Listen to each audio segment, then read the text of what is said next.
నటించినటువంటి ప్రభాస్ గురించి చెప్పాలి.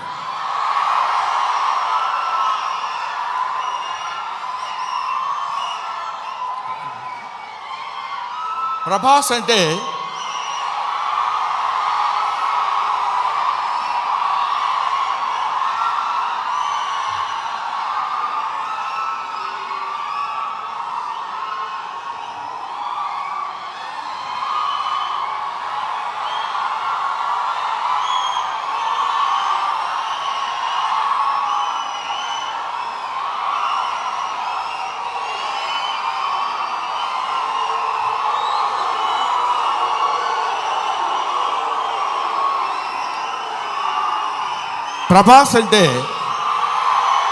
ప్రభాస్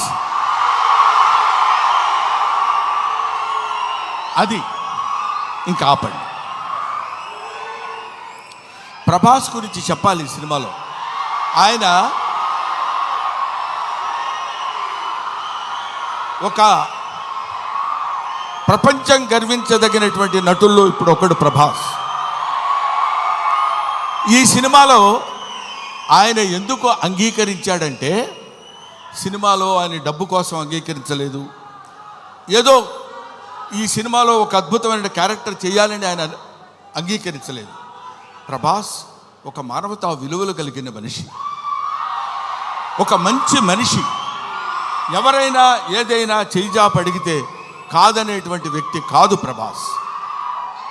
ఎవరైనా అద్భుతమైనటువంటి స్థితిలో ఉండి ఇది నాకు కావాలి అని అడిగినప్పుడు, ముఖ్యంగా ఆ విషయంలో చెప్పాలంటే మోహన్ బాబు గారికి అత్యంత సన్నిహితుడు. మోహన్ బాబు గారు ఎలాంటి వాడంటే, ఓ చిన్న ఆల్కహాల్ లాంటి వాడు, అలవాటైతే వదిలిపెట్టలేం. అలాగే ఎంతో మోహన్ బాబు గారి మత్తులో, మోహన్ బాబు గారి ప్రేమలో మునిగి తేలినటువంటి వ్యక్తి కాబట్టి ప్రభాస్ ఈ సినిమాలో చేశాడు. అరే మోహన్ బాబు గారి ఎంట్రీ చూశారు కదా, అతను స్టీఫెన్ కూర్చున్నాడు, మ్యూజిక్ డైరెక్టర్.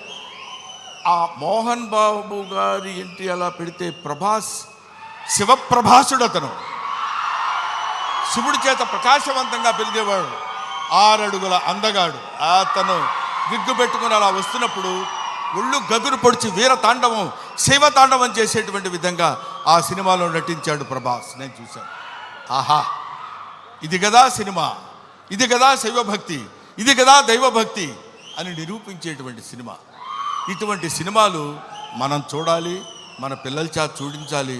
మన భక్తి రసాన్ని భారతదేశంలో పెంపొందించే విధంగా చేయాలని మనస్ఫూర్తిగా కోరుకుంటూ, ఓం నమో పార్వతీపతయే, హర హర మహాదేవ, శంభో శంకర. హర హర మహాదేవ, శంభో శంకర.